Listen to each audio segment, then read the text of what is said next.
Let's talk some more about what we've heard from Karina and what we heard from Finance and Deputy Prime Minister Chrystia Freeland. Frédéric Bérard is a professor of law at the University of Quebec in Montreal. He's also a political commentator, including for Radio Canada.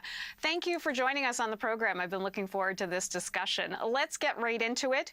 Deputy PM made several references to the economy in supporting the use of the Emergencies Act. How important is economic evidence here? Well, actually, I'm not sure that is that we could refer to economy as the right motive to suspend public liberties or civil rights. I would say that this is probably the weakest argument that you could give to a judge at one point. So I would be surprised that this type of argument will be retained by Commissioner Rouleau. Is there anything you heard so far that points to, yes, this is good evidence that the invocation of the Emergencies Act was necessary from Freeland? I'm not sure, no.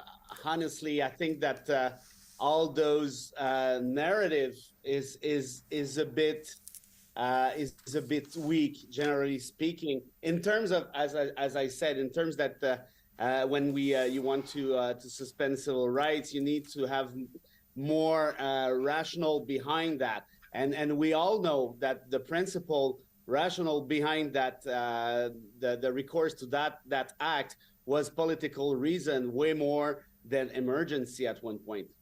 Now, do you believe it was more political because of the failure that maybe we're seeing from authorities on the ground?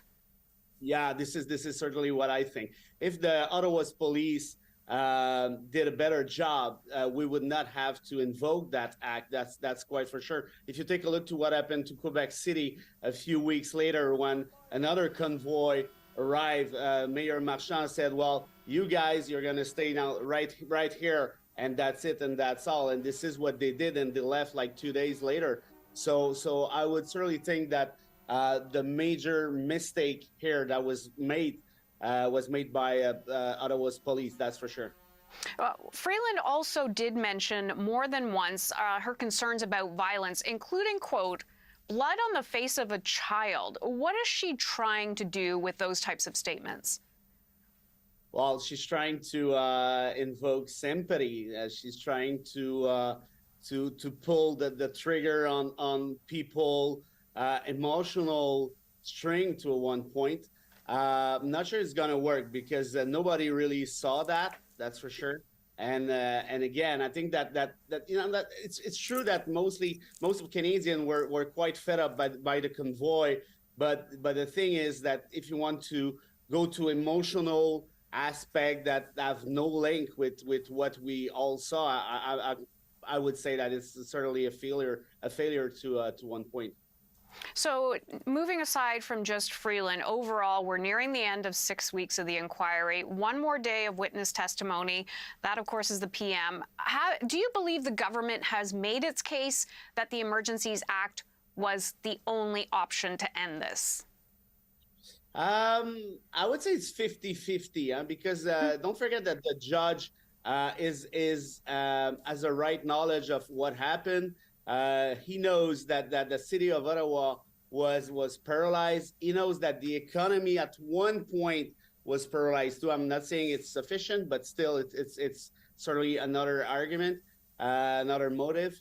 But at the other hand, if you're the judge or the commissioner, what are you gonna do when a government is unable to give you the right reason for suspending civil rights? I would say that it's a bit weak, as I said earlier on, and I would say it's 50-50 if you take into consideration those both aspects. So if in the end the Prime Minister is found to have overstepped the bounds with the Emergencies Act, and this is just a hypothetical, will it hurt him politically? I don't think so, no, because majority of Canadians were behind him 100%, saying enough is enough. You are a bunch of clowns. You get out of our city. You get out of our national capital. But so I won't see any political cost for Trudeau's government.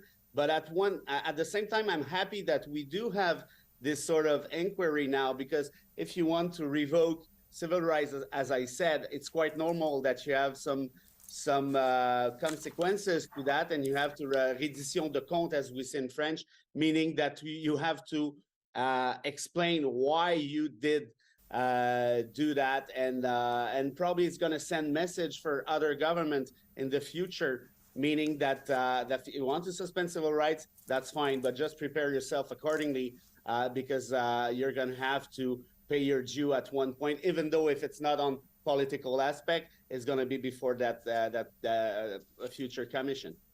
Just quickly, what do you expect to hear from Prime Minister Justin Trudeau tomorrow?